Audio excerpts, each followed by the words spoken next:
Hello everyone and welcome back to surprise stories, जहां पे मैं आपकी भेजी हुई क्रीपी या फिर हॉरर इंसिडेंट सुनाता हूं। सो अगर आपको भी अपनी स्टोरीज मुझे सबमिट करनी है तो मैंने नीचे डिस्क्रिप्शन में एक जीमेल आईडी दी है जहां पे आप ये फॉर्मेट यूज करके अपनी स्टोरीज मुझे भेज सकते हैं। आज की स्टोरी शायद से तुम लोगों ने इंस्टाग्राम में देखी होगी या फिर इंस्टाग्राम रील में देखी होगी, लेकिन उससे पहले I want all of you to be carefully, बहुत ही ज़्यादा केयरफुली ईयरफोन लगा के पहले ये चीज़ सुनो।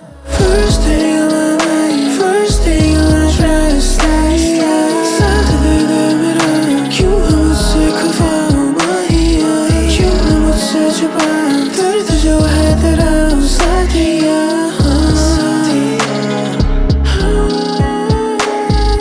दर पे खड़ा जो मैं तेरा साथ है, ये क्या मर्तबा है, मर्तबा ज़हन में चढ़ा है जो। अगर तुम लोग को ये चीज़ पसंद आई तो ये है मेरा नेक्स्ट R&B गाना जिसका नाम है SNC and I want all of you to either go click on the link जो कि मैंने पिन कमेंट में दे रखा होगा तुम्हें, या फिर प्लीज स्पॉटिफाई पे जाके सर्च करो SNC श्रृंखल और जो गाना आता है उसे सुनो। मैं इस गाने में इतना कॉन्फिडेंट हूँ because I know you guys, so I am 100% sure कि तुम्हें ये गाना बहुत ज़्यादा पसंद आएगा। So please go listen to this song. Instagram में मुझे टैग करो अगर तुम लोग इसे स्टोरी में डालते हो या फिर अगर अपने पोस्ट में डालते हो तो go tag me, I will reshare it.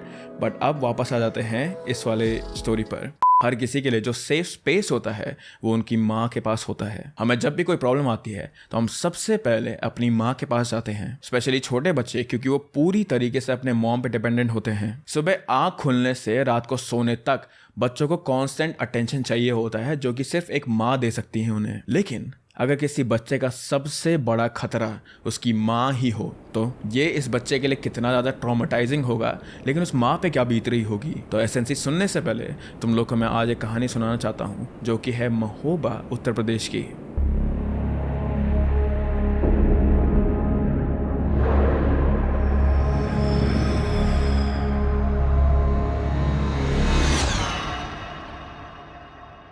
Mahoba Bundelkhand का एक छोटा सा डिस्ट्रिक्ट है, बट भले ही ये एक छोटा सा एरिया है फिर भी यहाँ ऐसी कई चीज़ें हैं जिनकी वजह से महोबा काफ़ी फेमस है।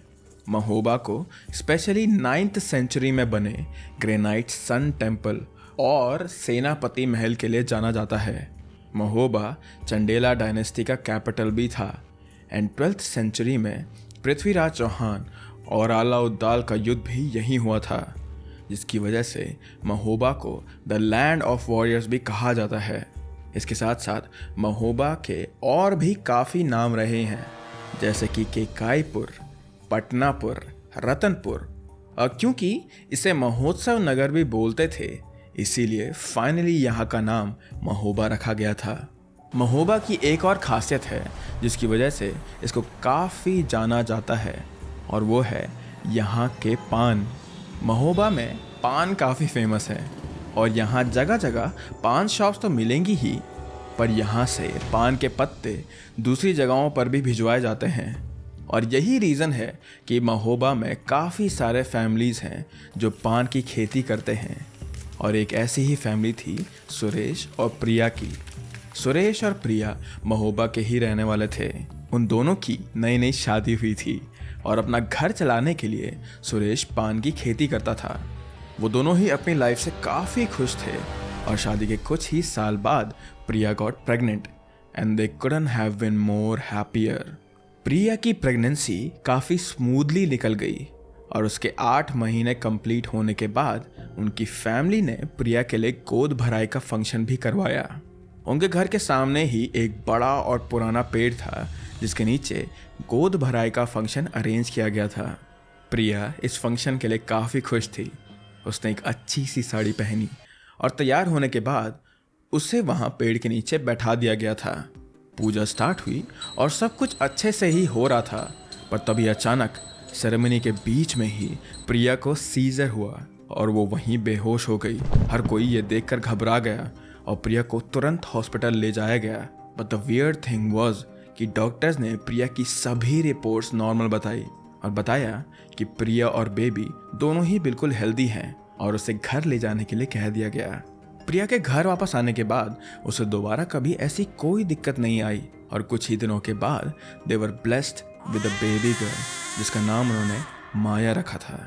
गोद भराई के बाद ना ही कभी प्रिया को और ना ही उसकी बच्ची माया को ऐसी कोई प्रॉब्लम आई थी और समय के साथ साथ सभी उस इंसिडेंट को भूल गए थे और 5 साल बिना किसी परेशानी के गुजर गए थे।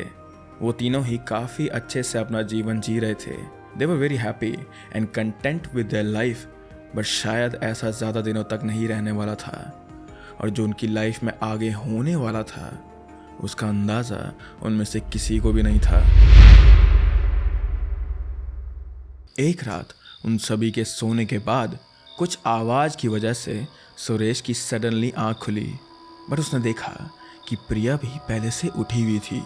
ही was about to say something, but Suresh को उसका बिहेवियर थोड़ा स्ट्रेंज लगा और इसलिए वो अपनी जगह पर ही लेटे हुए बस प्रिया को नोटिस कर रहा था, उसे देख रहा था।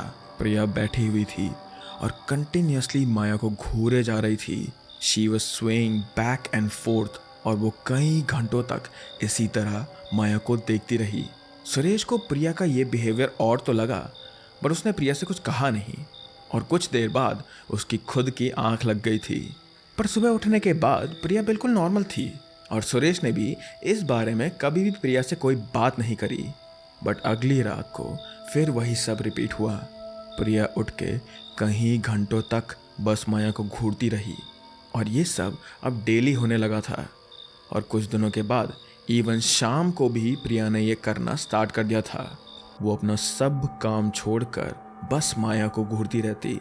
सुरेश को अब कुछ समझ नहीं आ रहा था कि प्रिया ये सब कुछ आखिर क्यों कर रही थी।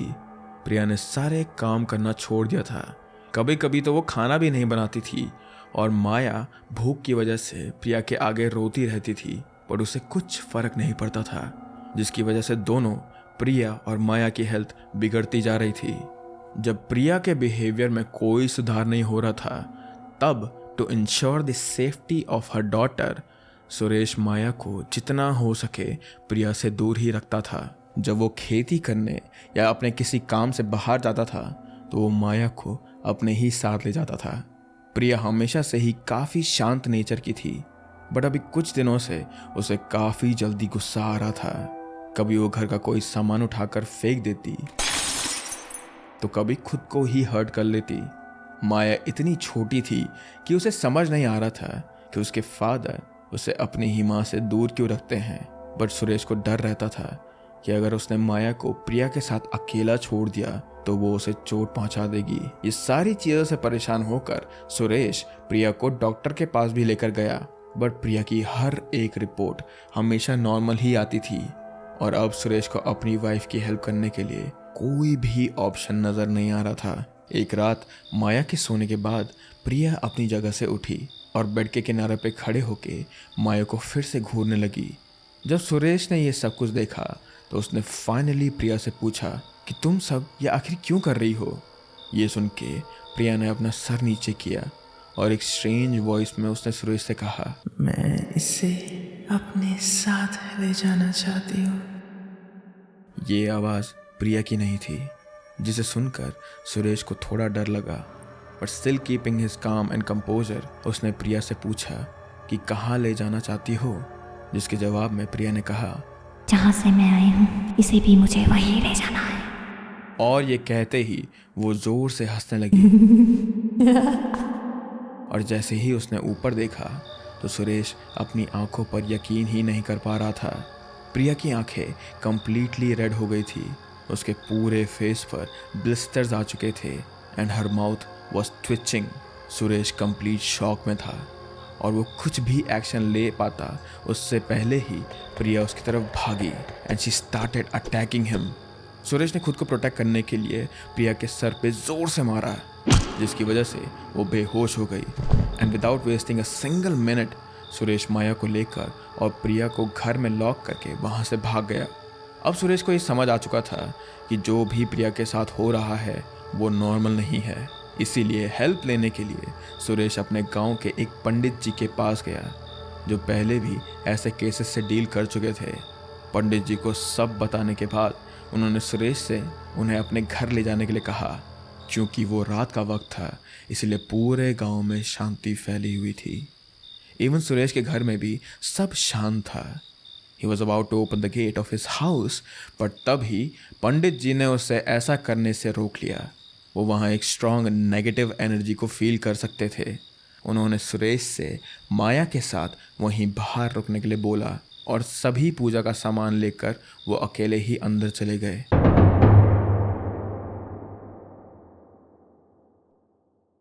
प्रिया अभी भी बेहोश थी, बट जैसे ही पंडित जी ने पूजा स्टार्ट करी वैसे ही उसे होश आ गया और वो ज़ोर ज़ोर से चिल्लाने लगी।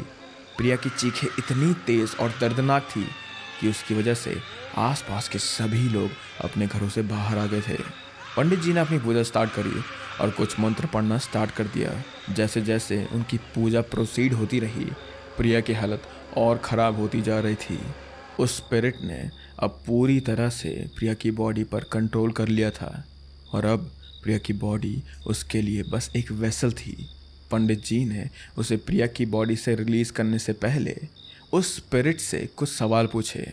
उन्हें जानना था कि प्रिया के साथ ये सब क्यों हो रहा है। And finally after hours of intense rituals उन्हें इस सवाल का आंसर मिल चुका था। प्रिया की बॉडी को कुंती माई की स्पिरिट ने ओवर पावर कर लिया था और जो मिर्गी का दौरा उसे गोद भराई के वक्त आया था वो इसी वजह से आया था। गोद भराई वाले दिन उस पेड़ ने एक बहुत ब्यूटीफुल सेरेमनी विटनेस करी थी, बट कई साल पहले उसी जगह कुंती माई का ब्रूटली मर्डर हुआ था जो उसी के हस्बैंड ने किया था। कुंती माई के बारे में कभी भी किसी को पता नहीं चला and she just disappeared from this world, लेकिन उसके रिमेन्स उसी पेड़ के नीचे थे। कुंती माई का जिस रात मर्डर हुआ था तब उसकी लास्ट विश थी बस अपनी 5 साल की बेटी को आखिरी बार देखने की, जिसे वो सबसे ज़्यादा प्यार करती थी। बट अनफॉर्चुनेटली उसकी ये विश कभी कंप्लीट ही नहीं हो पाई। कुंती माई ने गोद भराई वाले दिन ही अपनी आत्मा को प्रिया के साथ अटैच कर लिया था और उसका ये करने का सिर्फ एक रीज़न था, माया के 5 साल के होते ही उसे अपने साथ ले जाना, क्योंकि वो माया को अपनी बेटी की तरह देखती थी, अपनी बेटी ही मानती थी। ये सब पता चलने के बाद पंडित जी ने कुंती माई की आत्मा की शांति के लिए पूजा स्टार्ट कर दी थी। बट वो स्टार्ट करने से पहले ही कुंती माई की स्पिरिट में जो भी स्ट्रेंथ बची हुई थी उससे she started fighting back. Room की शेल्फ पर जो भी सामान रखा था वो सब नीचे गिरने लगा और उसकी चीख से बिल्डिंग के ग्लास टूटने लगे थे। पर इन सब के बाद भी पंडित जी ने अपनी पूजा नहीं रोकी और वो मंत्र पढ़ते रहे। सुरेश को ये सब देख के डर सा लगने लगा था, but only for the sake of his daughter उसने अपना फियर ओवरकम करा और माया को टाइटली पकड़ के रखा। खुद भी भगवान से वो अपनी बीवी की सेफ्टी के लिए प्रार्थना करता रहा और वो अपनी बेटी के लिए भी प्रार्थना करता रहा। अब जैसे जैसे वक्त निकलता जा रहा था वैसे वैसे कुंती माई की पकड़ प्रिया पे कम हो रही थी और लास्ट मंथ के साथ कुंती माई की स्पिरिट फाइनली प्रिया की बॉडी से निकल चुकी थी। प्रिया वहीं गिर गई और बेहोश हो गई थी। कुछ समय के बाद उसे होश आया, पर तब तक सबको पता चल चुका था कि जो भी खतरा उनकी फैमिली में आया था, जो भी आत्मा उनके घर में आई थी, अब वो फाइनली यहाँ से चली गई है। माया धीरे धीरे अपनी माँ की तरफ बढ़ रही थी क्योंकि उसे अभी भी डर लग रहा था। पर जैसे ही प्रिया ने स्माइल करते हुए उसे अपने पास बुलाया तो माया को अपनी माँ पर भरोसा आ गया और वो तेज़ी से भागकर अपनी माँ के पास बिल्कुल सेफली चले गई। पंडित जी ने अगले ही दिन उस घर में एक हवन भी करवाया और कुंती माई की आत्मा की शांति के लिए उन्होंने पूजा भी करवाई। And now finally both of them were free. Well, that was it for this video, but जाने से पहले again guys, go listen to my song SNC. It's out on every single platform right now. And again, I am 110% sure कि तुम लोग को ये गाना पसंद आएगा, so please go listen to it. Please give it a chance. But with that, I hope that you guys are happy and healthy. And मैं तुम लोगों से मिलता हूँ next video में. Bye bye. First thing on my mind, first thing I wanna try to stay. साथ देने मेरा क्यों है मुझसे खफा माहिया, क्यों है मुझसे छुपा दर्द जो है तेरा साथिया।